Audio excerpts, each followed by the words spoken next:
मुलायम सिंह के अंतिम संस्कार के बाद सैफई में नेताओं के आने का सिलसिला जारी है। कैसरगंज से बीजेपी सांसद बृजभूषण शरण सिंह श्रद्धांजलि देने सैफई पहुंचे। बृजभूषण शरण सिंह ने नेताजी को श्रद्धांजलि देने के बाद अखिलेश के साथ कुछ देर बैठे रखे, बातचीत की। उस वक्त भाजपा नेता सीताराम येचुरी भी वहां पर मौजूद थे। दोनों ही नेताओं ने अखिलेश को सांत्वना दी, ढांढस बंधाया और कुछ देर बैठने के बाद दोनों वहां से लौट गए।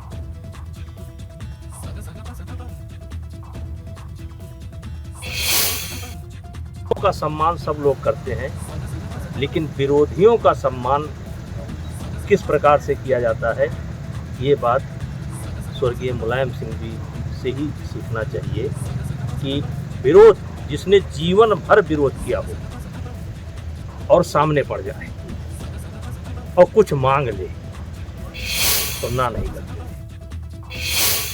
आगरा में बीपी गंगा के सबसे बड़े मंच महापंचायत में आज यूपी के बड़े दिग्गज पहुंचे। सरकार के मंत्री और विपक्ष के नेताओं से सबसे बड़े मुद्दों पर चर्चा हुई।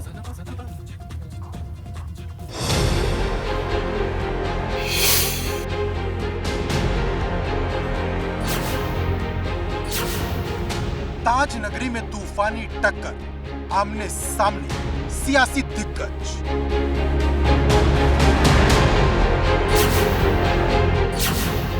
कसौटी विकास की, चुनौती रोजगार की।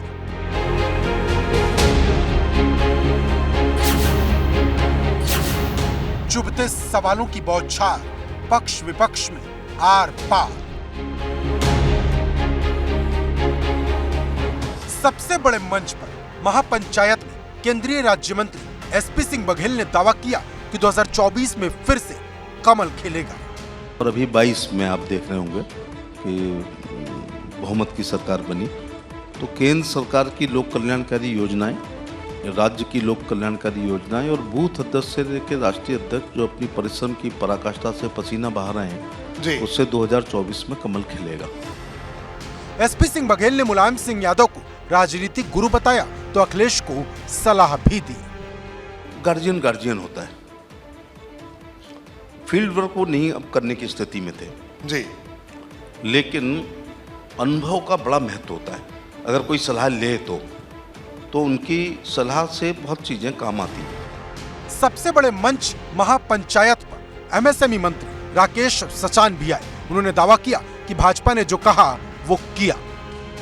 एमएसएमई नीति जो 17 में चल रही थी, 17 से 22 तक जो वो नीति चली, उसमें लोगों को, उद्यमियों को वो लाभ नहीं मिल पाया क्योंकि जीएसटी लिंक था। उसमें जीएसटी लिंक होने के कारण पूरे 5 साल में जब एमएसएमई ने नीति बनाई, भारी उद्योग ने बना दी, उन्होंने भी इसको रख लिया तो उद्यमी हमारे यहाँ भी जाता था, भारी उद्योग में भी जाता था, तो वो इसका लाभ नहीं ले पाए। तो हमने सबसे पहले तो जीएसटी से डीलिंक कर दिया। तो अब जीएसटी से डीलिंक होने के कारण हमारे जितने भी उद्यमी हैं उनको इसका लाभ मिलेगा। महापंचायत में कारागार राज्य मंत्री धर्मवीर प्रजापति ने कहा कि अब जेल के नियम बदल गए हैं। अब हम बैरक खोलते हैं तो गायत्री मंत्र का उच्चारण का प्रभाव ये है कि बंदी स्वयं आकर के अपना लाइन में लगते हैं, प्रार्थना करते हैं, गायत्री मंत्र का उच्चारण करते हैं। प्रत्येक मंगलवार और प्रत्येक शनिवार को हनुमान चालीसा का पाठ, रामायण का पाठ और सुंदरकांड का पाठ हर जेलों में है। हर जेलों में मंदिर की व्यवस्था है।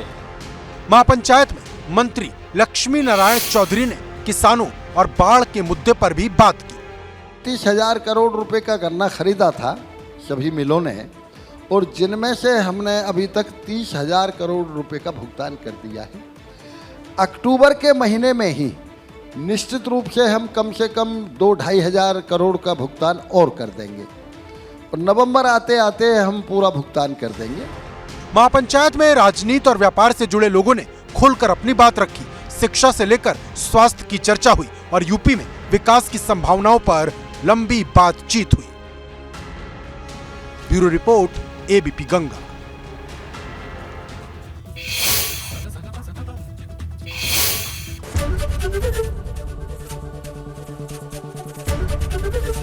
एबीपी गंगा, खबर आपकी, जुबान आपकी।